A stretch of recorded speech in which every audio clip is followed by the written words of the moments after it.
کہ جس نے کبھی بھی اپنی زندگی میں خدائی کا دعویٰ نہیں کیا لیکن بڑے بڑے معجزات دکھائے اور دنیا والوں سے خدا کہتے تھے، اس نے ممبر پر آ کر ضرور یہ دعویٰ کیا ہے کہ سلونی قبل ان تفقدونی، مجھ سے سوال کرو قبل اس کے کہ تم مجھے کھو بیٹھو.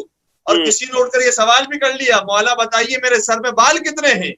تو مولا نے فرمایا میں بتا سکتا ہوں کہ تیرے سر کے بال کتنے ہیں، لیکن تو جانے گا کیسے کہ جتنے میں نے عدد بتائے ہیں اتنے ہی ٹھیک ہیں. لیکن پھر امام نے فرمایا ہاں میں یہ تجھے بتا کر جاتا ہوں کہ تیرے گھر کے اندر جو بیٹا پیدا ہونے والا ہے وہ میرے بیٹے کا قاتل بنے گا. اور تاریخ نے پھر اس بات کو ثابت بھی کیا کہ حسین بن نمیر جو سواد سے لکھا جاتا ہے اور بعض لوگ اسے حسین بن نمیر پڑھتے ہیں، اصل میں اس کا تلفظ حسین بن نمیر ہے.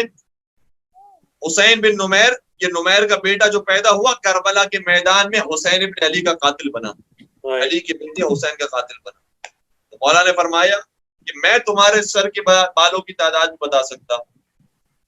تو وہ تو نر اور مادہ نہیں بتا سکا، مولا نے بتایا کہ ہم تو تمہارے سروں کی بالوں کی تعداد بھی بتا سکتے ہیں. اور بے عین ہی یہی واقعہ تعداد بتانے کا دوسرے امام حضرت امام حسن مجتبی علیہ الصلوۃ والسلام کے ساتھ بھی پیش آیا. جب حاکم شام نے سرکار امام حسن سے ایک مرتبہ کہا، جب باغ سے گزر رہے تھے تو فرمایا آپ کے نانا رسول خدا وہ تھے جب باغ سے گزرا کرتے تھے تو اندازاً بتا دیا کرتے تھے کہ اس کے اندر کتنی کھجوریں لگی ہوئی، ان کھجوروں کا وزن کتنا ہے تقریباً بیان کر دیا کرتے تھے. کیا آپ بھی بتا سکتے ہیں؟ امام حسن نے فرمایا ہمارے نانا وزن بتایا کرتے تھے، ہم ان کھجوروں کی تعداد بھی بتا سکتے ہیں. سبحان اللہ. کہنے لگا بتائیے کتنی تعداد ہے؟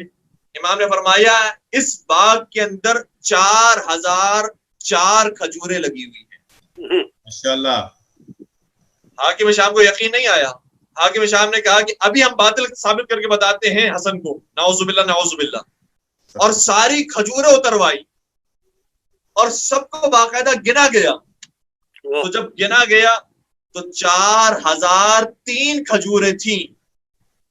کہنے لگا حسن آپ کا جھوٹ نعوذ باللہ پکڑا گیا، آپ نے غلط بیانی کی ہے.